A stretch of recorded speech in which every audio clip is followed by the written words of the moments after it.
Hi, y'all. This is Kristen Chenoweth. Hi, I'm Gloria Stefan. This is Sarah Bareilles. Hi, I'm Patty Lapone. This is Lin-Manuel Miranda. You're listening to the Broadway Podcast Network.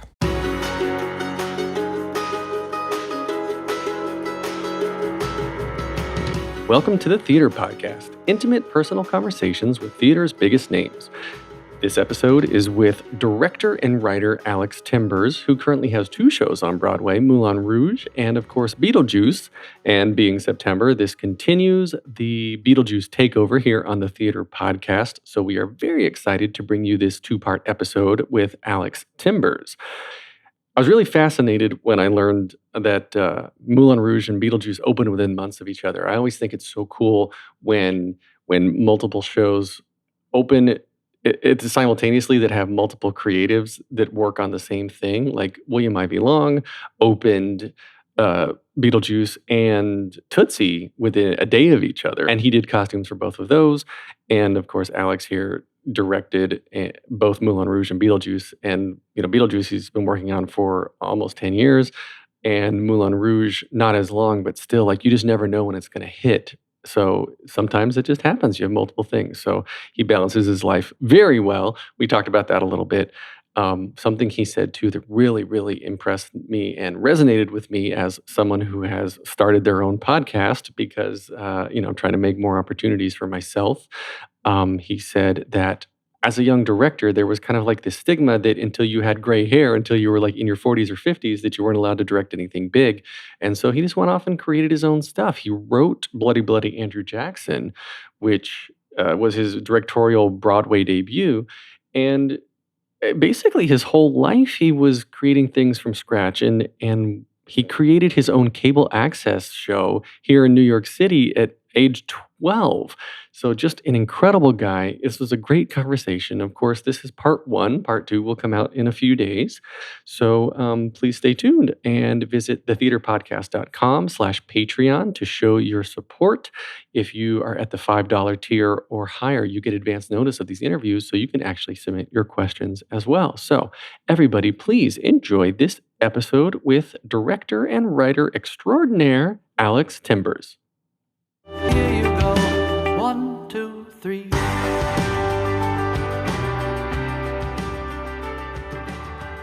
My guest today is a 2-time Tony-nominated writer and director and the recipient of Golden Globe, Drama Desk, Outer Critics Circle, and London Evening Standard Awards, as well as 2 OBIE and Lucile Lortel Awards. His Broadway directing credits alone include Moulin Rouge the Musical, Oh Hello on Broadway, Rocky, Peter and the Starcatcher, and of course Beetlejuice, which was recently nominated for 8 Tony Awards this past 2019 season. He is even a co-writer of the Amazon series Mozart in the Jungle, which won the 2016 Golden Globe Award for Best Television Series. Alex Timbers, welcome to the Theater Podcast. Hey, how are you? Did I cover everything? Oh my gosh, that was so thorough. I learned some stuff. People are like, yeah, I need you to write my bio all the time. I in researching you, I knew you from the theater scene, but I didn't know you from the television side until I was researching for this episode. And I'm really impressed with, we're basically the same age. You're 2 years older than me, and which makes me feel like I didn't accomplish anything in my life. But let's start out, I guess, at the beginning. Where did you grow up, and what kind of kid were you? I grew up in New York City. Went to school here. Saw a little theater. Acted always in my school play. I went to an all-boys school, so sometimes that was playing guys, sometimes I was playing Madame Jardin and Le Bourgeois Gentilhomme. And went to school here, and then the big thing I did as a kid was founded a public access TV show in New York. Really? Yeah, when I was 12. And it was like a sketch comedy show, and we served me and 2 fellow students, and we were on Manhattan Neighborhood Network, Channel 69, on right after Dyke TV. It was fantastic. all our friends watched, and the parents too. Yeah.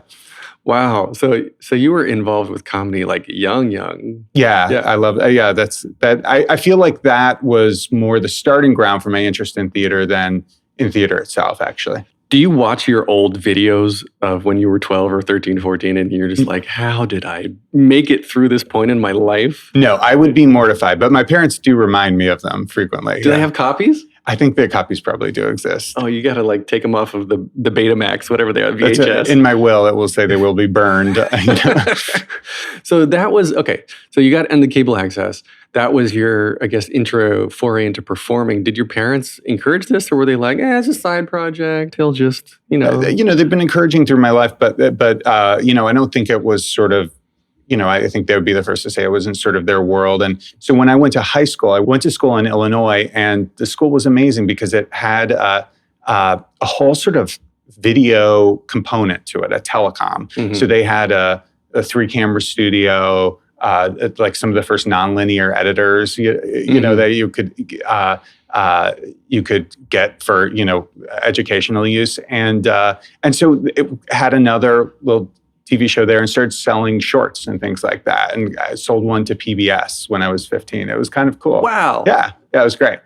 And then going to college, I did improv and sketch and got really interested in the mechanics of comedy and got interested in the idea of directing a farce and thinking that was that would be an interesting way to explore comedy further, and directed another farce, and then was like, I really like directing theater. And that, so it was really comedy that was the entree into theater. Wow. And when was the first time that you directed like an actual theater production? It was probably when I was like 19. I directed Black Comedy by Peter Schaffer, and then I directed Lend Me a Tenor, which was on Broadway a couple of years ago, actually. Yeah, and a great revival.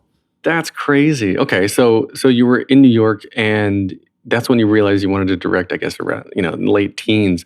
Did you ever perform, or did you always know you wanted to be like kind of behind the scenes? I did perform a little bit. I remember my freshman year acting in a production of The Marriage of Bet and Boo. So this is freshman year of college, and I played Boo. And I remember just the whole time just being sort of outside of my own performance. I'm sure people have had this experience all the time as actors, and just watching it and adjudicating it and just thinking, wasn't in the moment, wasn't very good. I knew that too. And I just thought, maybe I should be the person on, someone on the other side of the footlights. Yeah. Yeah. Wow. Yeah. I've been there and watched myself, and I'm like, maybe I should do this. Yeah. I think that's a sign that you need to be behind the scenes. And then you mentioned college, and you went to Yale. Yeah. Graduated magna cum laude. Thank you. You're a smarty. What did you major in there? Film and TV as a double major. My focus in film was Eastern European cinema, particularly Polish cinema. Very specific. Why that? I just love. It felt to me like Ibsen. It felt like this sort of world that was exotic to me, but had these kind of really sort of present contemporary moral questions that felt like that was the work that people like Vida was grappling with, and Kieślowski, and I just felt very emotionally resonant to me. So now, I mentioned earlier, you're 41, and now running on Broadway simultaneously, you've got Moulin Rouge and Beetlejuice that you directed. How do you approach these projects? I guess the first question, did they both come to you at the same time, or do you work on them in parallel? Obviously, to put them up, you do, but do you know they're going to be released or open at the same time? No, it's a total coincidence. I started work on Beetlejuice 10 years ago, started work on Moulin Rouge 6 years ago, and it's just, fate that they're happening at the exact same time. Is that something you try to avoid, or you're just like, it is what it is? Yeah, it is what it is. I mean, you feel lucky when anything gets to production. That's how I generally feel. But I will say this last 15 months have been fairly punishing. Your gray hair is slightly increased. So in 2010, you also had Bloody Bloody Andrew Jackson and the Pee Wee Herman Show, both in development at the same time. Or did they open at the same time? No, they were basically in, I think we were in previews of Andrew Jackson while Pee Wee was happening. I had never done a show on Broadway before, and it definitely felt crazy. I felt very lucky, but also very crazy. Was that, I guess, the process of bringing something to the Broadway stage? I mean, obviously, I know the answer is yes, but how much more complicated is it? For Bloody Bloody Andrew Jackson, your first Broadway directorial debut, how different was that versus other projects? Well, Andrew Jackson was interesting in that I had done it like 3 or 4 times at this point. We had done a production at Williamstown that was very different from the Broadway production. We did a production in LA that was very different from the Broadway production. But then we did it twice at the Public at the Shiva, and then a year later in the Newman, and then moved it to Broadway. So in a way, it felt like even though we made adjustments for Broadway and the scale was different, it felt a little bit like you were remounting something. Also, I had been very lucky in that I had gotten to assist on Jersey Boys years before. So there was a slight kind of demystification of the Broadway teching process that was, I thought, really useful in the end. That's fun. So then you take that, obviously, and you can scale up now. And Beetlejuice and Moulin Rouge both are no small feats. They are massive productions. And Moulin Rouge, I don't know the production budget, but the licensing fees alone have to be astronomical. I mean, the trick of licensing all those songs is an incredible feat that the producers pulled off. It's really amazing. Yeah. So did you have any say into? I'll talk about Moulin Rouge real quick. But did you have any say into like what songs got included or what didn't? Oh yeah. Or was it all? Oh yeah. So I got approached by Baz Lurman about 6 years ago. I think it was like summer 2013. And he's been wonderful because his background, he and Catherine Martin, his creative partner, their background is in theater before film, and so they understand the adaptation. I mean, a lot of their films are adaptations, so they were wonderful and sort of giving some like key pieces of guidance, and then saying, go forth and make something. So as we began the adaptation process, John Logan, the book writer, Justin Levine, the music supervisor, and I got in a hotel room at, I think it was AKA, and I hauled, my girlfriend's synthesizer across Times Square, and we got in there, and we just started plotting out the musical with note cards, just like you do any new story. And and as we got to, once we plotted out the plot, we went to the song, where would song spots make sense? And some lined up with songs from the film, some were brand new, and then went through that process of figuring out what song should go where. It was very collaborative, very creative, really fun, really free. Yeah. So Baz approached you about that? Yeah, he was very generous. He had seen Andrew Jackson and he had seen Here Lies Love, and I think he felt there was a kind of kindred spirit there. And I think also, he had worked on a lot of stage shows himself and just knew the process was so long, and I think didn't want to feel like his life was spent remaking past masterpieces. Or, I totally sympathize with that. So I was very the lucky recipient of that line of thinking. Well, so there was that one, and then Beetlejuice, also an adaptation. Well, I guess it's not a remake; it's an adaptation, obviously, from a movie. How did that get started? Did Tim Burton approach you, or did you have to approach Tim Burton? There's a wonderful producer at Warner Brothers who's been there for a long time. It was very important in a lot of Tim Burton's movies as the president of production at Warner's, a guy named Kevin McCormick. And Kevin had seen, this was back in 2010, had seen Andrew Jackson and the Pee Wee Herman Show. And we had a meeting about collaborating on something. And he brought up the idea of Beetlejuice. He was like, what about Beetlejuice? And, for me, and I'm sure most directors would say this too, you don't just say, oh, I love the movie Beetlejuice. Yeah, let's make a musical of that. Right. I said, well, let me think about it. So I went away for a little bit and I came back and I said, okay, if these 3 things were true of an adaptation process and we were allowed to explore in these directions, then this could be something very interesting. Mm-hmm. And he was like, oh yeah, I'm on board with all that. Let's do it. And so that was the start of that process. That's crazy. I wouldn't even know where to begin with that. And something that's got supernatural elements is, I think, so hard to pull off on stage. Yeah. So I actually, to go into those 3 things, if it's interesting, one of the things it felt really important is that any stage adaptation was as emotional as possible. And so it felt like Lydia was really the key to that. So we said, sort of in the adaptation process, could we focus on Lydia as the protagonist, even though she's kind of a secondary character in the movie? Another thing, in terms of those special effects you're talking about, is can the house, the movie is really interesting and that's pretty much set in one location for, 90% of the movie. And so, you think of like August Osage County or Virginia Woolf or, name any other play. A lot of them are set in a single location as well. So we said, well, okay, can we make the house a character as well? Mm-hmm. And can it transform? Can it be the Maitland's home and then the Dietz's home and then it can Beetlejuice enchant it? So it becomes a sort of magic box.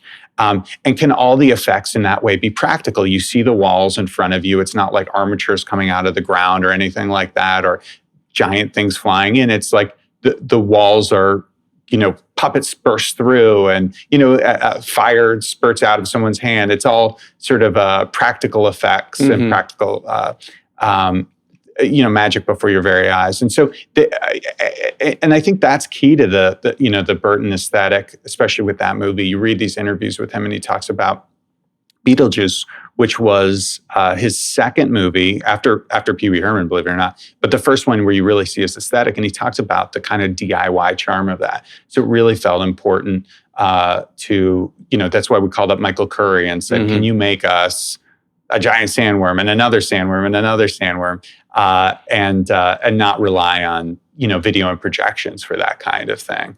The third element that was really important was the idea of leaning into Beetlejuice as a kind of figure that can break the fourth wall. He's a trickster character, so he can pop up next to you, he can lie to you, he can kick over the footlights and sit in your lap. So that idea of Beetlejuice, who doesn't really appear until 40 minutes into the movie, sort of like Jaws. We wanted him to start it. And we also felt like what was kind of cool about Lydia and Beetlejuice, and if you watch the animated show, I don't know if you grew up with that, I grew up with it. Oh, yeah. They're sort of, they're best buddies in that, frenemies, so you'd call it now, right?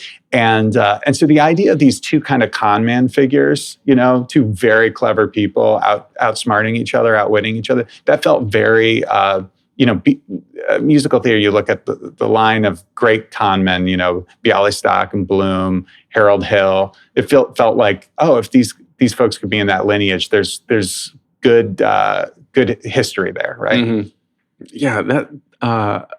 The casting is, it's what we're used to. It seems perfect though. And you're talking about Lydia, but Sophia, she is now 18. So how old? So you're working on it 10 years ago. Obviously, you didn't find her when she was 8. No, but I think we started working with her when she was like 15 or something. Really? Like that. Yeah. She's incredible. She's the most amazing actress. And I had seen her in a play at MCC called The Nether, and she was in Lazarus, the David Bowie musical, and then Blackbird. And I just was always, I was like, this, she's like sort of preternaturally wise, and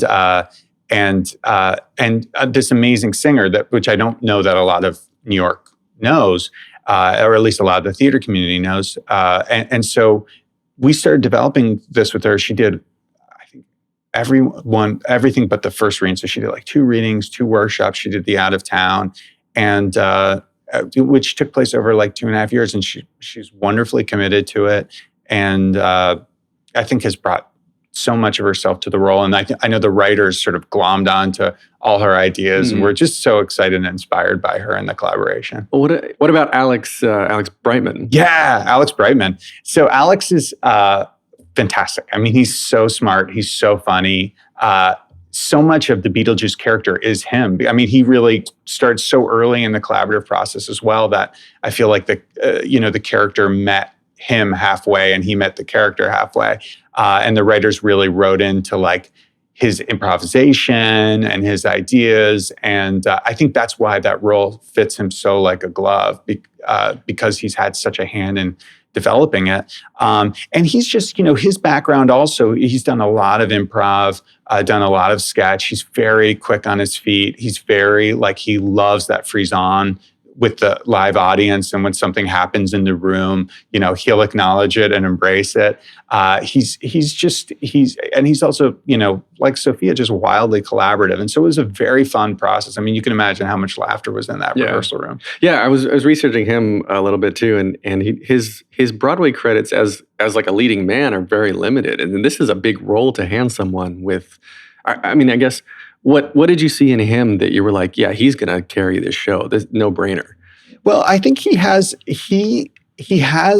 very, very funny. He's very quick on his feet, and he has this kind of edge and darkness, but there's a sort of empathy to everything you see. I mean, when you saw him play Dewey in School of Rock, the character's, a total loser, might be hard to relate to in certain ways, but you love him and you immediately sympathize with him. And I think that's, Beetlejuice, the character is a sociopath, so you need that quality. Right. And working with William Ivy Long too. Yeah. Oh my gosh. Costumes are incredible too. Was that sort of what was that process like, the collaborative process? Was it like an extension of what you were talking about with the house transforming? Because the costumes seem to be part of the living, breathing entity of the show too. Yeah, we knew we wanted the costumes to be magical and to be cool and to have transformation. And immediately, when you think of transformation on stage, you think of William Ivy Long, you think of Cinderella or the 74 other Broadway shows he's designed, literally 75 shows. Yeah. And so the process began with him. We were supposed to do a production of A Funny Thing Happened on the Way to the Forum about 4 years ago. And so I was really excited to work with him, and that didn't end up happening. And so when this opportunity came around, and David Corns had worked with him on Grease, on the Grease Live show on TV, and was like, oh, you guys are going to get along. He's the perfect guy for this.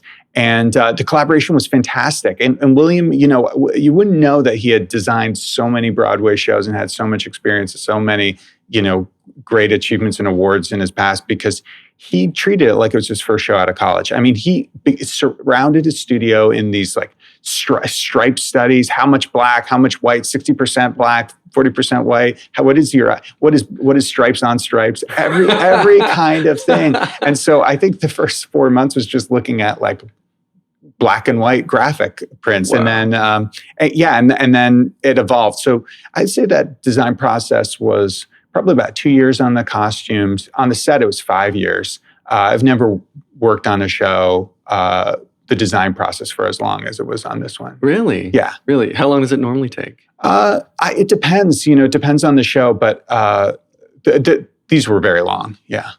I guess it sort of has to be, though. I mean, and you've got sort of the financial backing too, because Warner Brothers has some deep pockets, I would assume. So you're not constricted by time, like pressure to get to the stage at all. Well, it was interesting because Beetlejuice, because we wanted the set to be a part of the it was part of the initial idea of like, how are we going to do this? Yeah. We brought in Corns the set designer, much earlier than you would on pretty much any show. So he was there for the writing process. He was maybe the third hire on the show. Oh, no kidding. I think he even preceded the composer, possibly. I have to look back at that.